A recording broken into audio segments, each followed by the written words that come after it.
So, K-Pop Demon Hunters. I know I'm late. I believe it came out like a month or two ago. I seen all the hype around it. I just kept putting it off. Kept saying, oh, I'll watch it later. I'll watch it next week. I'll watch it tomorrow. And tomorrow finally came. And with all glaze intended, I fucking love this movie. I'm not even a musical type guy. You know, I dabble in the Disney classics here and there, but I don't know what it is. But this movie was just fire. I think the reason why I like this so much is because it caught me by surprise. When I first seen the hype, I thought it was another one of those Disney kid shows like that Red Panda. Everyone was hyping that up, but I didn't really care for it. But K-pop, they did something with this. See, as a grown man, not too grown though, because some of y'all really think I'm 30, it's very enjoyable. I feel like if you have some type of taste in your palate, as long as you're not out here watching Judge Judy or Law and Order, I think you'll enjoy it too. You know that feeling when you finish a really good show? That feeling in your chest seeing the credits knowing this is the end of the story? That's exactly how I felt with this. You telling me I'm not going to see Huntrix fighting demons while singing straight bangers anymore?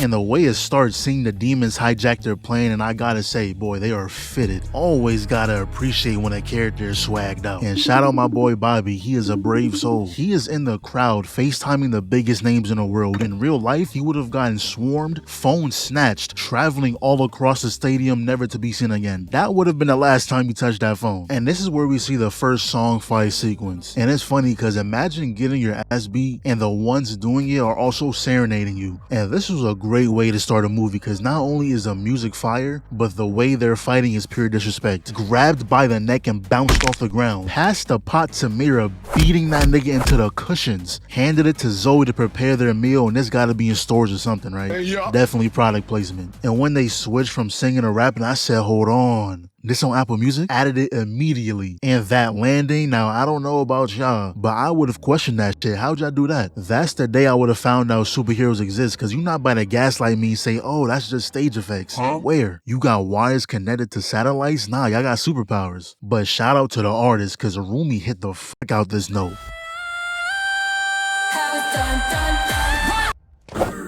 So after the success of their tour, they decided to release their new single, and I'm telling y'all right now, Golden is the best song at the whole movie. No cap. Crazy how a random Netflix movie introduced me to K-pop, and not gonna lie, I kinda mess with it, bro. I deadass have this song on repeat. Do these three artists actually make songs together, or is this the first time? Because they went crazy. But then we see where the plot is going. Rumi is actually a child of a human and demon, and those patterns are now affecting her voice. What I actually want to know is which one of these ladies is Rumi's mom, and why did they smash a demon? I know they say love is strong, but I don't think it's that strong. Doesn't matter how fine you are. If I ask who the Lord and Savior is and you don't say Jesus Christ, you're cut off immediately. Demons are a no-go. Aliens though, I think we can work something out. Also, I've been thinking, how did no one suspect that something's up with Rumi? Because you know, once that June, July come around and you're outside wearing a turtleneck in 90-degree weather, I'm gonna think something wrong. Anyways, we see a little flashback of the lady who raised her, and I'm sure she annoyed all of us. I'll get to it when we get to it though. So then they went on a little trip to get medicine for Rumi, and I gotta say, Zoe is my favorite. She just be there vibing, but this is when we first see the Saja Boys. Aura farming to the max, like purposely popping your shirt is crazy, but at the same time, I respect the plays. Good movement around the court. Everyone got their time to farm. And this dude got the DJ to play a whole different song from the rest. And peep the play right here. He knocks her down, acts like he's trying to help her up. Oh my God. Okay. Them boys know ball. They know how to run the court. Gotta keep it easy right now. It's the first meet. Then we see their first performance, and not gonna lie, can dude please get a longer shirt? But other than that, Soda Pop is a banger. I don't know where I'll rank it just yet, because the song the girls sing at the end is up there too. But this is also when they found out that they're actually demons, and Mira was ready to air that whole block out. And that's why I rock with her. She didn't care who was in the vicinity. She was ready to let loose. And I'm sitting here looking at everything that's going on, and I truly can't tell what the weather is. I'm seeing hoodies, shirts, jackets, crop tops. Like, is it hot or cold? I don't know. So they got geared up for some demon hunting, and when I seen these grown men wearing bibs sitting in high chairs, almost skipped past this part. Goo goo gaga. What? So they followed them into the bathhouse, and I don't know if this is the same animation Sony used for Spider-Verse, but they got this 3D thing on lock. This junk is clean. Wow. But while they were fighting, he got a glimpse of Rumi's patterns. Now he knows what she truly is, and instead of exposing her, he actually helped. And this sequence right here was tough. Dude right here didn't get a chance to even spawn, and we see that Zoe chose the ninja class, running off the walls, throwing shuriken, but the best out of the bunch gotta be Mira. Now, usually I'm not the biggest fan of spear users because they never get done right, but when they are, they're always the coldest on the field. Kicked it straight in his mouth, but peep, she doesn't pick it back up. Rumi catches a body on it, Mira catches a body on it, Zoe catches a body on it, and then once everyone contributed to the highlight, she picks it back up. That's what you call a team player. Then Zoe gives Rumi a boost. The movie doesn't have many fight scenes, but they for sure know how to make the ones they do have count. I love when movies do the one-shots, but the more fame the Saja Boys get, the weaker the honeymoon becomes. So the plan now is to beat them at the biggest event of the year, the Idol Awards, writing a whole diss track to perform. But then Rumi gets an invitation from Ginu by this very sinister-looking tiger and his cool-ass bird. That's a cool-ass bird. Whenever I think of cool-ass birds, I'm thinking of those two birds from Rio and this guy. But pretty much they met up, failed assassination attempt. He said she's too old to be wearing those baby ass pajamas, but the main thing out of this is after hearing Ginu's story, how he was trying his hardest to change the lives of him and his family, then one day he heard Gwi-Ma's voice, and this is how those demons be catching people, promising them the life of luxury, which he did get, but they never think of what they're trading in return. His soul. And now his family was left with nothing. So every time Rumi is out slaying demons, the thought of them going through the same thing as Ginu is always on her mind. Even got her changing the lyrics to their new song. So they met up again. She tells him that there's another way to get his freedom. If they help them win the Idol Awards, they can fully seal the honeymoon and Gwi-Ma won't be able to reach him. And the way he fumbled right here. Okay, bye. Yeah, bye. Shit actually had me dying, because that's real, bro. You only ever stutter like that when you talking with someone you actually fuck with. What is... I'm sorry.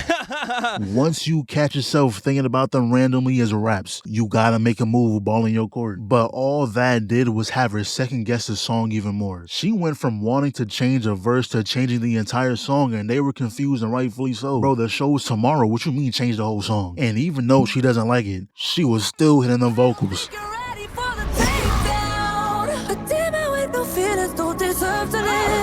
Unfortunately though, everyone on that train got took. So she meets up with Ginu one last time. At first, he didn't think her plan was gonna work, but after they sung this duet, he was all for it. He no longer heard those voices in his head, and the more Rumi learned about him, helped with healing her voice. And this song was also a banger, by the way. This might be number 2, I don't know yet. But realistically, all that was just a ruse. Him not hearing the voices was Gwi-Ma's doing. He heard their entire plan and was like, don't be stupid. I control how loud these voices are. And if you actually believed her, you would have told her the truth. How you betrayed your own family. And once I seen that, boy, I was not on his side no more.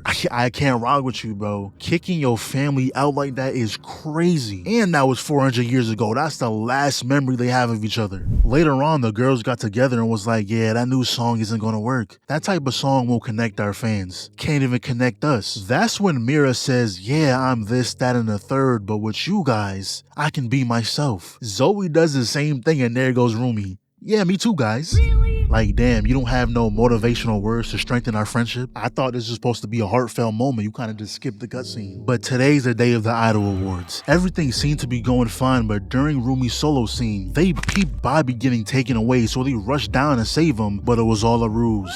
They can't win that easily now.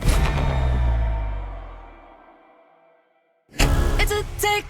The demons cloned her friends, playing that new song they made, and it just looked like she was getting bullied out there. Exposed her patterns and all, and once she ran off the stage, her actual friends were there. And you know how movies and shows work. In situations like these, people always pick and choose what they want to hear. The second she mentioned Ginu, they said, Ginu? You're working with him? You serious? Like, please, let her explain. Matter of fact, this all could have been avoided if Celine ain't forced her to keep this a secret. All Celine Celine had to do was sit them all down when they were young. Like, hey, so listen guys, Rumi's mom is human, her dad is a demon, but she had no choice in the matter. She's one of us. You know, she didn't even know her dad, so please don't hate her. Boom, just like that. All this would have been avoided. And this is when she sought out Ginu and when he told her the truth of his past. I left them!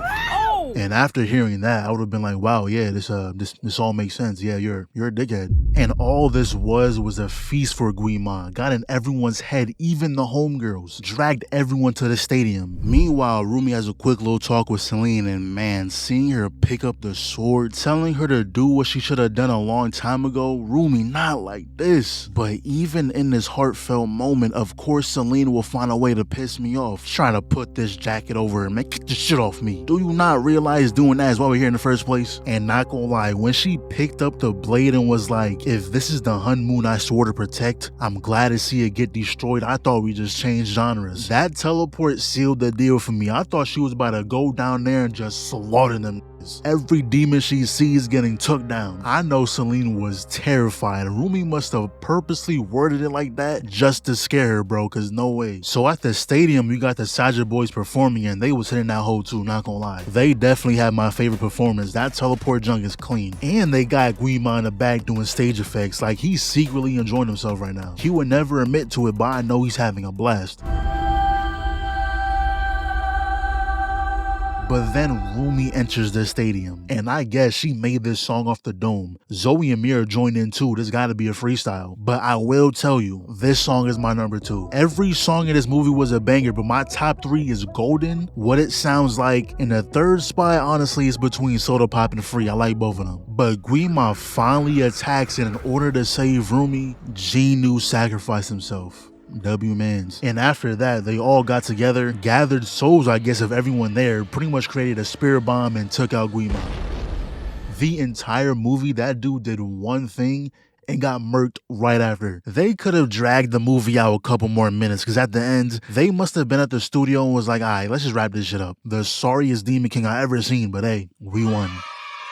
And I know I was grilling Celine the whole movie. Don't get me wrong, I understand why she is the way she is. She was raised to hate demons, but at the same time, Mira and Zoey stopped caring after like 30 minutes. Shorty, you had 20 years and you still couldn't love her for what she is? Wow. I know Rumi's mom is in the afterlife mad as hell. For 20 years, during every summer, she watched her daughter walk outside in the blistering heat with a damn turtleneck on, looking stupid.